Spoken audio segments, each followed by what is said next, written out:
Hello, ladies and gentlemen, and welcome back to the Common Sense Crypto channel. As with you always, this is Rich doing another video today on XRP. So I hope you're all having a wonderful day today, wherever you are in this great world. We're going to talk about XRP. I'm going to start with this. To enable Indian payers to seamlessly and digitally pay international education fees to higher education institutions all over the world, HDFC Bank joins Ripple's payment network. Now, HDFC is the biggest private bank in all of India, and they chose to go with RippleNet. Ripple's managing director of MENA, Navin Gupta, has officially confirmed that HDFC Bank Limited has joined RippleNet. RippleNet is a network of institutional payment providers such as banks and money service businesses that use solutions developed by Ripple to provide a frictionless experience to send money globally. So even when the market looks like it's at its absolute worst, Ripple continues to grow and expand throughout the world. Not here in the US, thanks to the corrupt SEC, but in the rest of the world, they're moving at a very alarming rate. Odds that they'll be incorporating the XRP ledger. We know Ripple has deep connections in India and has viewed India as a critical market to target early for years now. Bhutan's central bank next door is working with Ripple on their current CBDC in production. Smells like XRP.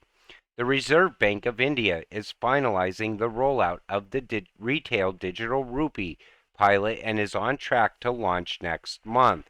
So it looks like India's CBDC can be launched as soon as next month. And the thing is, we knew everything overseas was going to move faster than it is here in the US, country after country. I believe on-demand liquidity corridors are opening up all over the world. At some point, we can get that flip of the switch moment. The Netherlands rally against digital euro, which will monitor every transaction over 100 euro. Every transaction will be traceable.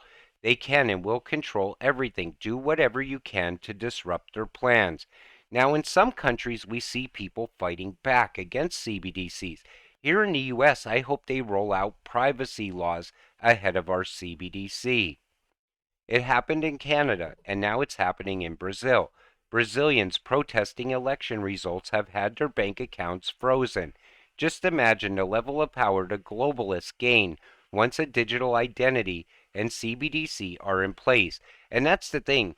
We see them talk about launching a CBDC, and then right after that, they're talking about digital identities, almost in the same sentence. And the thing is, we know this is happening, and there's so much FUD around XRP right now, most likely coming from Bitcoin maxis. But again, I'm hoping here in the US they roll it out a lot different. We'll have to wait and see. A new survey with 19 African central banks shows that the main concern regarding CBDCs is cybersecurity, even more than elsewhere. High operational burden for the central bank is also a bigger concern than in other regions. And nobody really talks about the cybersecurity aspect of this at all. They just want to roll these things out as fast as they possibly can. The U.S. is in the second phase of developing a CBDC as a way to control the people's assets, actions, and act as a sort of social credit score. Now, probably tomorrow, I'm going to talk about the executive order as far as the CBDC here in the U.S. I'm going to talk about the framework. But the thing is, we know this is definitely coming. Why would we not enrich ourselves off of this while we still can? Interesting take here. Is Powell and the Fed at war with Klaus Schwab and the World Economic Forum? Biden's trying to roll out a CBDC that will allow government control of all our money. Powell may bankrupt DC in the process. And it always looked like Powell was against the CBDC because the Fed is private. And a CBDC would hurt the Fed, in my opinion. And he was the first to mention how they could look into all of your transactions. He seems to not be in favor of a CBDC at all. Vaccine passports, digital ID, and CBDC support the same functionality as the Chinese social credit system. Now we're starting to see Fox News talk about CBDCs and the Great Reset. And we no longer really see the BlackRock commercials. All of a sudden, the BlackRock commercials disappeared and they're talking about the Great Reset. I wonder what happened there. Deny and fight against any and all CBDC. Call and email your congressional members and state houses repeatedly to tell them CBDCs will destroy any and all freedoms and liberties. And we see again Tucker Carlson talking about anti-mandate rallies and things like that. I don't understand who took control at Fox and allowed this to happen, but it's great because now people outside of crypto can figure out what a CBDC is, what the Great Reset is, what the New World Order is before it's too late. Ripple has the network to host stablecoins and CBDCs for billions of people ready to go. And stablecoins are also going to play an important role. People always like to FUD at around XRP and XLM and say they're stablecoins pegged to $1. That's not the case. They're going to be stablecoins, but high valued stablecoins to move the world's money. Hey, Cobrate, and welcome back. Did you know Romania is working with Ripple to test CBDC on the XRP ledger? Source was an interview by CNBC with Brad Garlinghouse. And again, another country tied to CBDCs utilizing Ripple and XRP.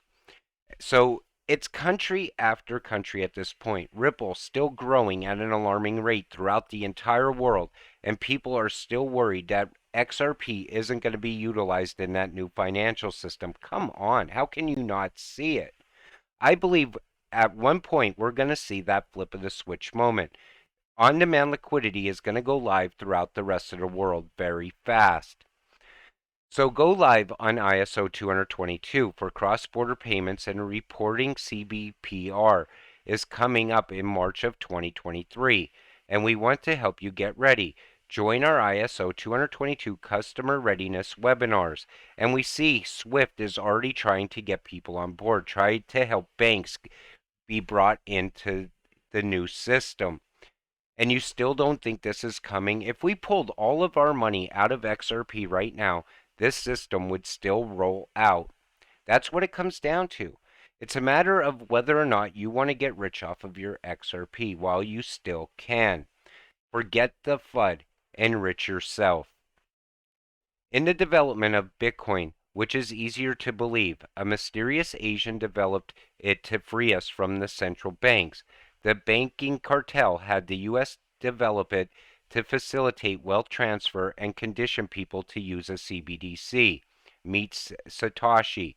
And I believe that Bitcoin was developed by the U.S. And I believe that's why Dan Penn is always saying if you knew who created Bitcoin, it would go to absolute zero. And it's hard to believe that some mysterious guy developed it to help keep people free from CBDCs. It doesn't make sense in any way. And I always said that if they didn't want anyone using Bitcoin, they could just get rid of Bitcoin at some point. The technology today is a lot different than it was when Bitcoin was created. Someone needs to explain Bitcoin to me, with its worth tied to the fiat currency. How does one use Bitcoin if the fiat is replaced with a CBDC?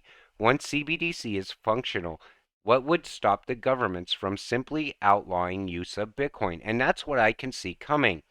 And what has to take place is an alternative society, which is unbelievable. Like, we're going to live outside of the rest of the world and utilize Bitcoin as the currency for a whole new world that we're going to create. It does not make sense. But yet Bitcoin maxis keep trying to sell that all over crypto Twitter. They're worried that Bitcoin's going to get left behind. Most people are trapped in Bitcoin right now, waiting for it to take off at some point so they could cash out of it, most likely wanting to put their money into utility-driven cryptos. But they're stuck because some Bitcoin maxi got them to buy Bitcoin, most likely halfway to the top, probably around $40,000-$50,000. Some probably bought the top, but now they're trapped in it. That's why they want to FUD around all these ISO coins. Central Bank of Bhutan uses Ripple's technology to experiment with CBDC for its payment infrastructure.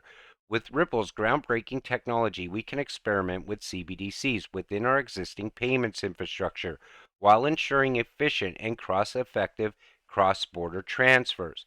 Now, that's the tech behind a CBDC as far as Ripple.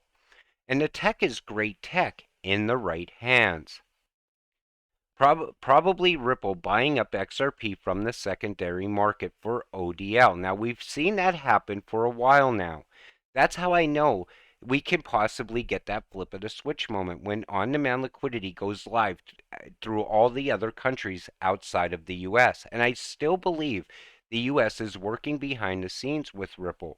I also believe that the US is going to have to get that on-demand liquidity at some point. Bank of America to partner with Ripple for ODL services after XRP lawsuit finishes. So now we see Bank of America is already ready to utilize Ripple. And I always said it, the banks want to utilize it because it allows them to compete with even the biggest banks in the world. The smallest bank can compete using XRP. That's how great the technology truly is. So it's a matter of when this lawsuit finally wraps up. That's when we're going to see XRP really take off in price. It's just a matter of time. But I wanted to show you what was going on with CBDCs throughout the world in this video. I wanted to show you everything's still advancing very fast outside of the US. And I want to keep you patient and I want to keep you holding your XRP. Get rich while you can. With that said, I'm going to wrap up this video. I want to thank you all for watching. I appreciate all of you watching my videos. We'll see you in the next one. Have a great night.